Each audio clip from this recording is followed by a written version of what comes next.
Hello, hello, Scorpio. It is me, Mrs. Big.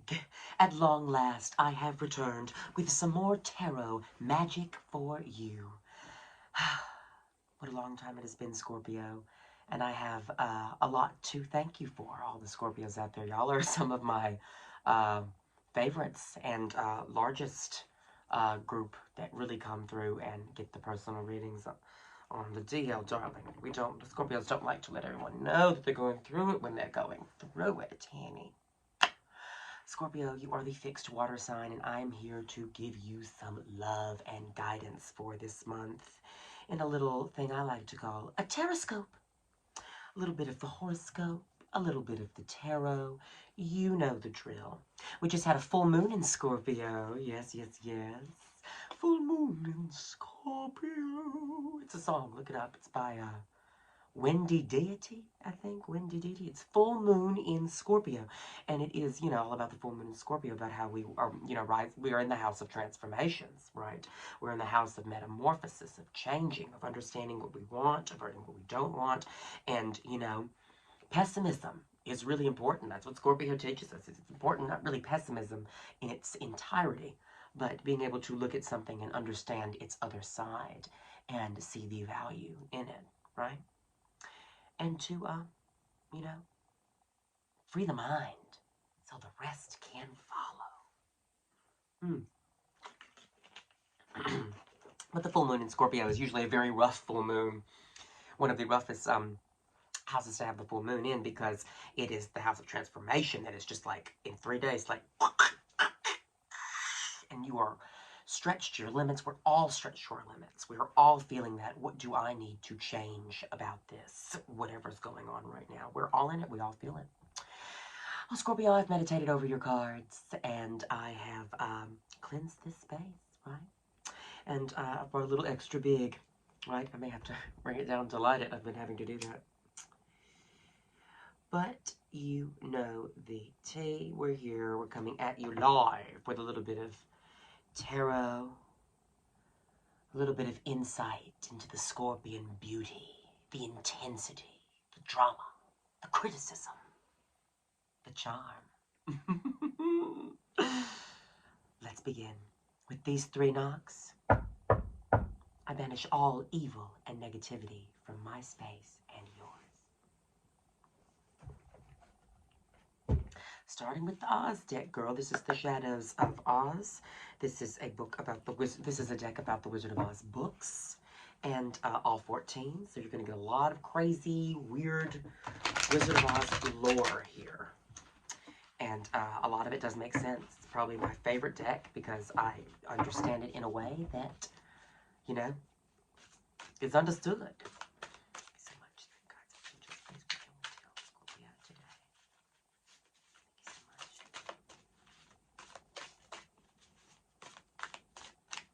I don't know why, but you and I keeps popping up in my head. Especially, like, right when I started, like, meditate over Scorpio, it was, just sit back down where you belong. Yeah, in my corner of my bar with your high heels on.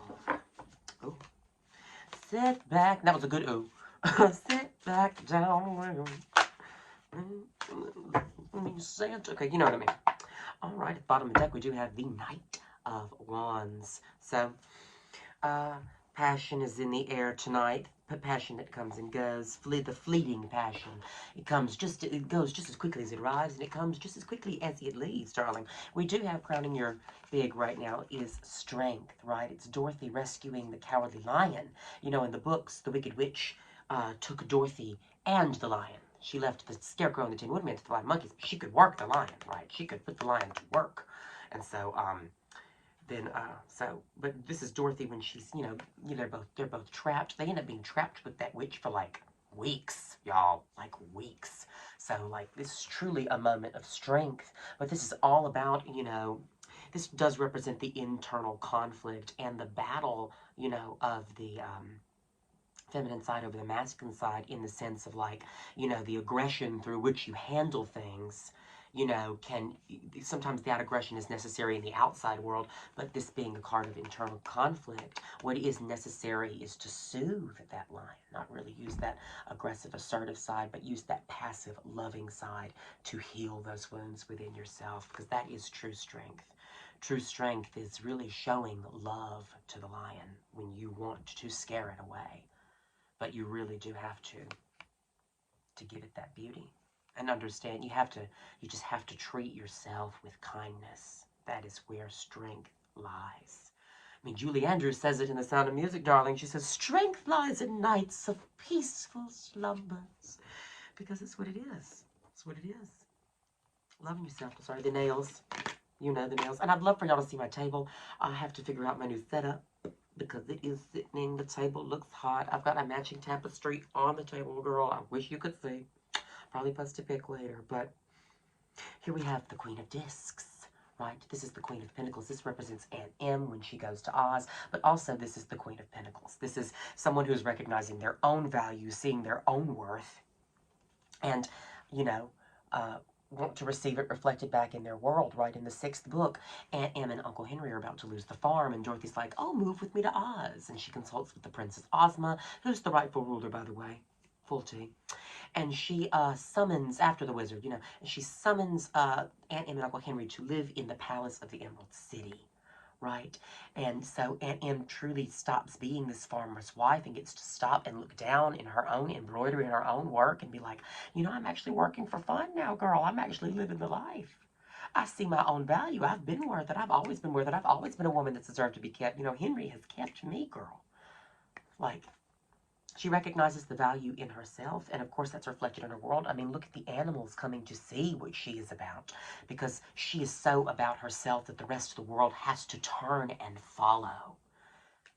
And, you know, I think that really does go hand in hand with strength, is seeing what you are worth so you can treat yourself with the kindness that you deserve.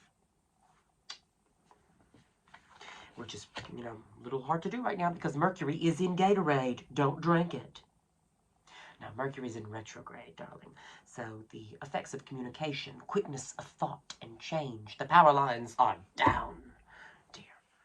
They absolutely are. Now, I'm going to open the After Tarot here. We're going to give you a little bit of big. Now, big is whatever you want it to be.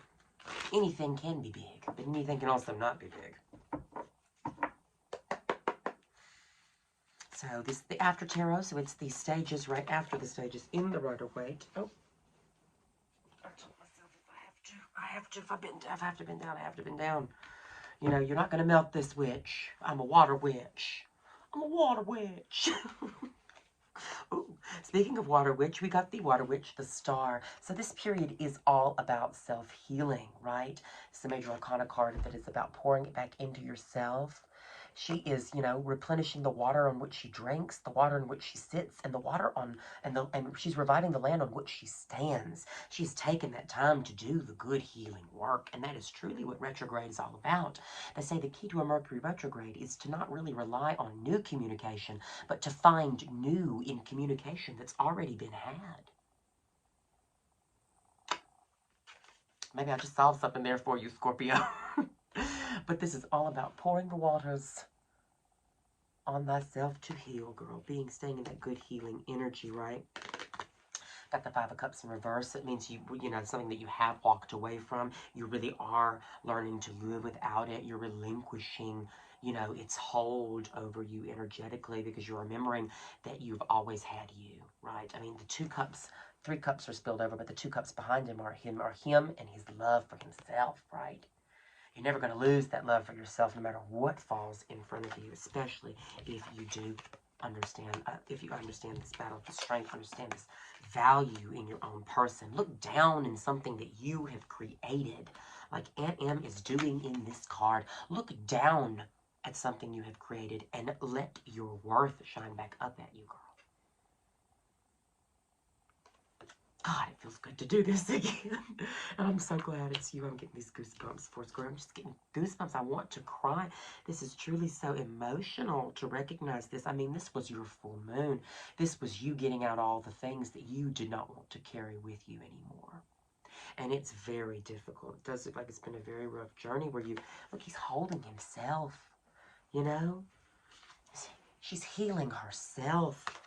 I mean, the internal battle all about the self, the value of the self. You know, maybe, you know, not falling into the passions that rush in and out so quickly. Maybe looking for some kind of passion that will stay, perhaps.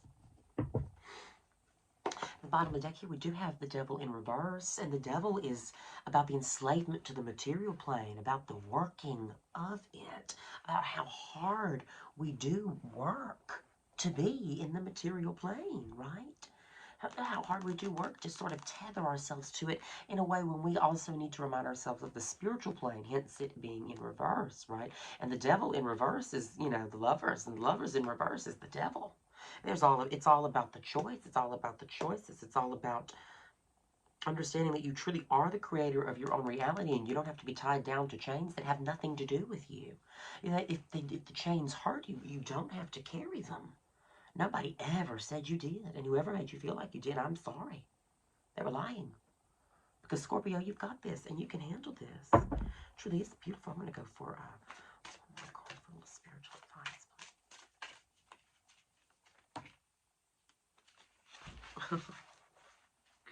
Okay. So, strength. The woman taming the lion, right? Soothe yourself. Talk sweetly to yourself. It's not your fault, and it isn't your fault.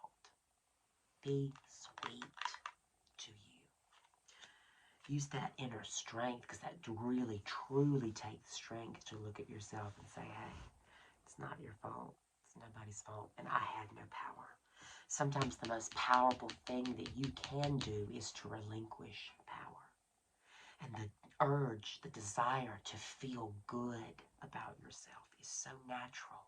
That the beautiful thing about that, Scorpio, is that you don't have to do all of the work to get there. You only have to do some of the work to get there. You don't have to get all the way to 10. You just got to get to 7, and then 8 will suck you in, and then 9 will suck you in, and then you will be at 10 before you know it. But you have to start with how you speak to yourself and how you comfort that lion that roars so deep inside. That's the tea. I'm going to pull from my advice deck, and we're going to do some kind of beauty.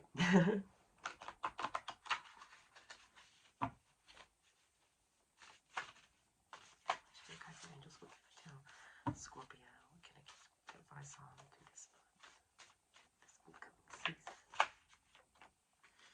Okay. All right.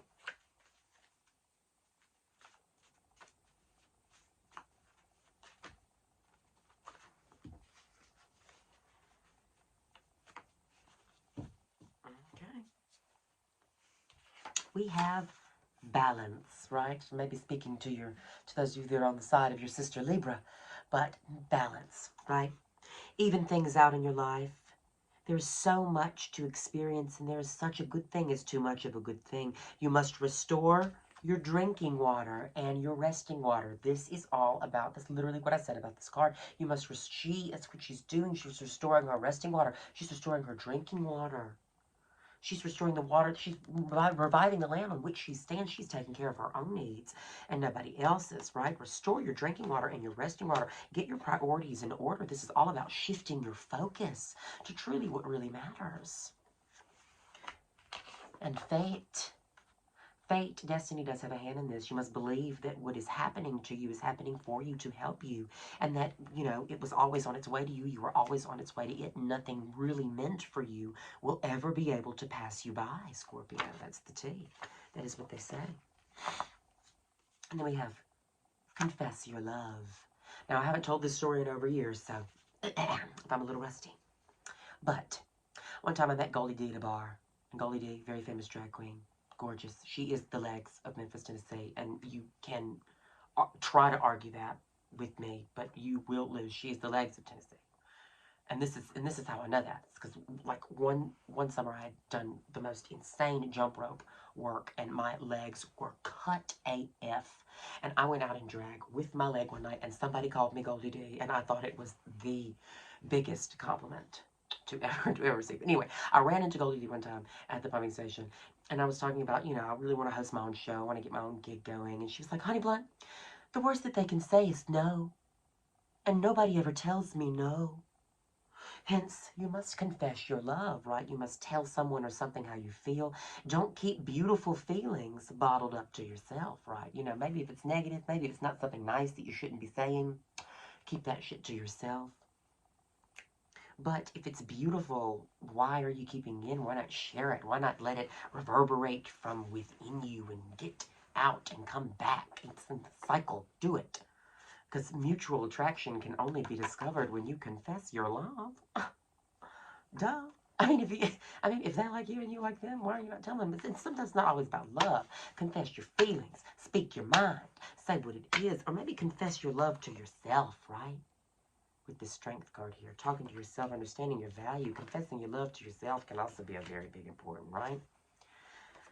But the worst that they can say is no, and nobody ever tells me no. That's all you need to know about that, girl. And at the bottom of the deck, I will give it to you, Scorpio, because I feel like you do need it. It is confidence. What is wrong with being confident? Okay? Be yourself to free yourself. Confidence leads to freedom. Confidence is a necessary component of freedom. In order to truly be free, you have to be confident, or you are not able to really go out and enjoy the taste of freedom. When somebody can tell you that you're free and you're liberated and you don't have to go through anything anymore, right? They melted the witch and they told the Winky people, they said, oh my God, we have melted the wicked witch of the West. You are liberated. You're free. But, you know, the house has killed the other witch on the Munchkins. The Munchkins, y'all are free. But if they weren't confident enough to take that step outside their own territory, weren't confident enough to defy the rules that that wicked witch had set in place before her, you know, ultimate demise, what was the big? What was the point? What was the point of being free? Because they weren't confident to go out there and get it. Confidence is necessary to freedom, right? This is all about, listen, you need to give that Jim Carrey energy, that Robin Williams energy, give that goofy goof to get you through it if you must. Be silly with yourself first, darling. If you're having trouble, if you can't do it, be silly. That's literally the biggest advice. Get as silly as you possibly can through this, and I think everything will work out all right. Oh, all right, Scorpio. It's been real. It's been a real life. And I'm so, so glad to be back. If you need to reach me for a personal reading, if you feel as though this was about you and you want to know more, reach out to me. You can, you know, contact me some kind of way, you know. I'll leave some ways. I'll make sure you can do that. But I also host shows every Monday night at the Lamplighter Lounge. Sometimes you can catch me very briefly after the brunches at Atomic. Reading on the patio. You can catch me if you see me out in public. Like, I have 2 or 3 decks on me at any given time. And I do not mind popping out a little quick personal reading, you know, to clarify some of this monthly forecast here. So, if you need me, text me. But I love you so much, Scorpio. Love and light. You've got this. Love yourself, baby. You know you're worth it.